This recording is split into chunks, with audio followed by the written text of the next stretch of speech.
Welcome to Let Me Fix This. Enjoy the video.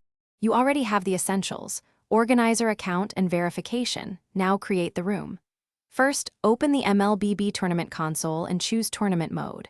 Once done, select format and team size, then set date and start time explicitly so players can plan. Next, configure match rules, bans, draft type, and map selection for consistency. Make sure to enter prize amounts and entry fee if applicable, and save a preliminary room so you can invite captains immediately. Now refine the room, configure timers and pick /ban windows so matches run smoothly. Longer timers reduce disputes. Once done, register teams by having captains submit roster screenshots and ID, verify accounts to avoid no-shows.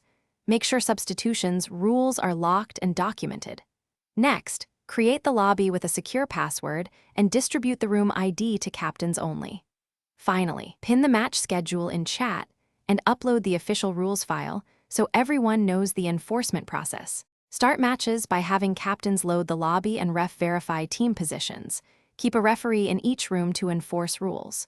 Once matches conclude, collect match ID and screenshots for score validation, then update brackets immediately. If a dispute arises, request demo recordings and consult the referee, make a ruling and document it. After the tournament, distribute prizes per the predefined payout, publish final standings, and save the room configuration and notes so you can recreate the event quickly next time. Thanks for watching. If you found this helpful, don't forget to like and subscribe.